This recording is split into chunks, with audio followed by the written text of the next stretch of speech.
ఏంటి చెప్పిన డబ్బులు రెడీ చేసావా? రెడీగా ఉంది.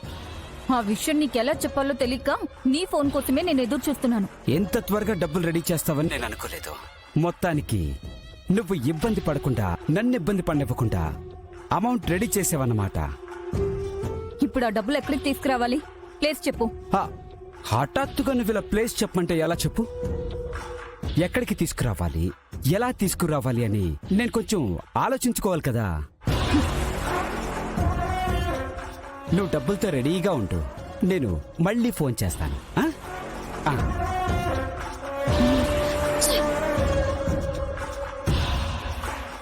ఆ చిరుగాడు మనల్ని కొట్టాడు, తిట్టాడు. వాడి మీద పగ తీర్చుకుందామనుకుంటే నా అవసరాలు తీర్చడానికి మధ్యలో ఇదొకటి దొరికింది బకరాలాగా. ముందు దీని దగ్గర డబ్బులు వసూలు చేసి అప్పుడు ఆ చిరుగాడి సంగతి తేలుస్తాను. ఇంట్లో వాళ్ళంటే అశ్విని పిన్నుకో వైశాలికో నా మీద కోపం ఉంటుంది. అట్టని ఇంత నింద నా మీద వేస్తే వాళ్ళకేం వస్తుంది? ఇంకెవరున్నారు? మా అక్క చేసుంటుందా? అక్కకి చిరంజీవి అంటే కోపం ఉన్నా కూడా దొంగతనం ఎందుకు చేస్తుంది? ప్రాణం పోయినా కూడా అక్క అలాంటి పని చెయ్యదు. మరెవరై ఉంటారు? ఎవరై ఉంటారు? ఆ మంజు ఏమైనా అయి ఉంటుందా?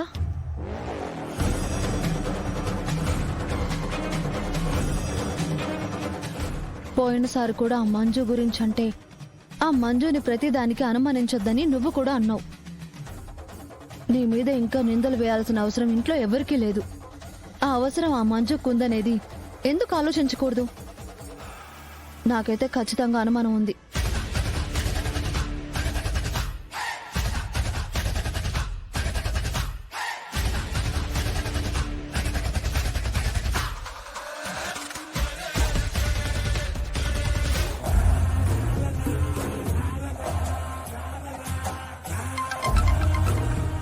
హలో. పర్వాలేదే, సింగిల్ రింగికి ఎత్తేసావంటే ఎప్పుడెప్పుడు నాకు డబ్బులు ఇద్దామా అని ఎదురు చూస్తున్నావు అనమాట. ముందు ఆ డబ్బు ఎక్కడికి తీసుకురావాలో చెప్పు. చెప్పాలని కదా ఫోన్ చేశాను. ఎక్కడ కలుసుకుందాం? కలవడమా? మరీ అంత అమాయకుల్లా కనిపిస్తున్నాను నేను నీకు? ఇప్పుడు డబ్బు కోసం నేను వచ్చేసి నేరుగా నిన్ను కలిచేసి నువ్వు నన్ను చూసేసి ఆ తర్వాత నా పని పట్టాలని చాలా ప్లాన్ వేసినట్టున్నావుగా. కానీ నీ ప్లాన్ నా దగ్గర వర్కౌట్ కాదు పాప. నన్ను చూడాలనుకోవడం అంత సులువు కాదు. మరి డబ్బులు ఎక్కడికి తీసుకురావాలి, ఎవరికి ఇవ్వాలి? నువ్వెక్కడికి తీసుకురావాలనే దానికోసమే అన్ని ఏర్పాట్లు చేశాను. ఎస్వి యూనివర్సిటీ ముందు ఒక కేఫ్ ఉంటుంది, అక్కడికి డబ్బులు తీసుకొచ్చాయి. మరి అక్కడికి ఎవరు వస్తారు? ఎవ్వరూ రారు. నేను పెట్టిన ఆటో ఉంటుంది, ఆటో నెంబరు 2794. వచ్చావా, బ్యాగ్ అందులో పెట్టావా, వెళ్ళిపోయావా అన్నట్టే ఉండాలి. నువ్వు అడిగిన డబ్బులు ఇస్తున్నాను కదా, నువ్వే వచ్చి తీసుకోవడానికి ఏంటి? చెప్పాను కదా అంత అమాయకుణ్ణి కాదని. దీనంతటికి కారణం వీడే కదా. వీడి కథ నేను చూసుకుంటాను. నువ్వు ఈ విషయాన్ని ఇంతటితో విడిచిపెట్టు. అలా ఎలా వదిలేస్తావు చిరంజీవి? ఆ రోజు ఫైర్ యాక్సిడెంట్ జరిగినప్పుడు నువ్వు తిట్టుతున్నావు. ఇప్పుడు వీడు దొంగతనం చేస్తే నువ్వు దొంగ అనిపించుకున్నావు. తప్పు ఎవరు చేసినా సరే నింద నీతో పాటు నా మీద పడినట్టే.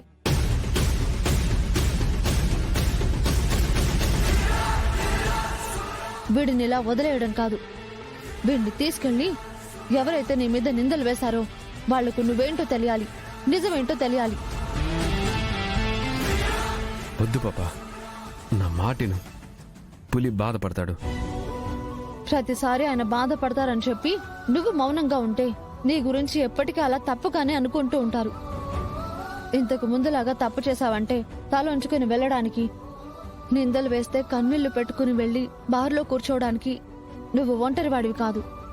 ఇప్పుడు నీ పక్కన నేనున్నాను. నిన్ను అనే ప్రతి మాట నాకు వర్తిస్తుంది. నీ మీద పడే ప్రతి మాట నా మీద పడ్డట్టే. మీ నాన్నగారి కోసం వాణ్ణి నువ్వు క్షమించి వదిలేస్తావేమో, కానీ నేను వదిలిపెట్టను. రారా. ఆగు ఆగు, పులి బాధపడతాడు. వద్దు పాపా, నా మాటేను. నీకేం తెలీదు, తప్పుకో. రారా పాపా, రారా. పాపా నేను చెప్పేది నువ్వు. ఓ పాపా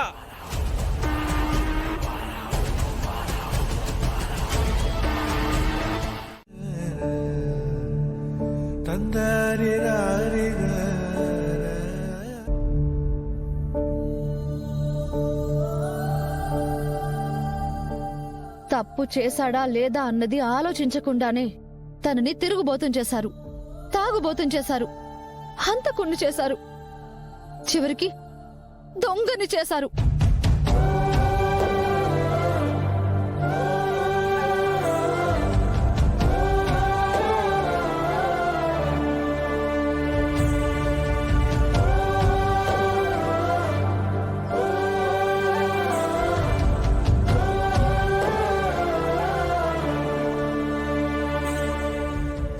మీ బిడ్డని మీరు కొట్టొచ్చు, తిట్టొచ్చు మావయ్య గారు, అది మీ హక్కు.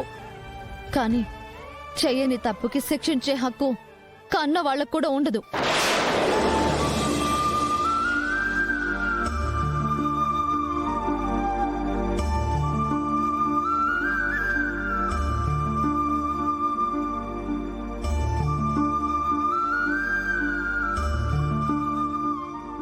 పరాయోడు ఒక మాట అంటేనే గుండెలు పిండేసుకుంటాం, తిండి తిప్పలు మానేస్తాం.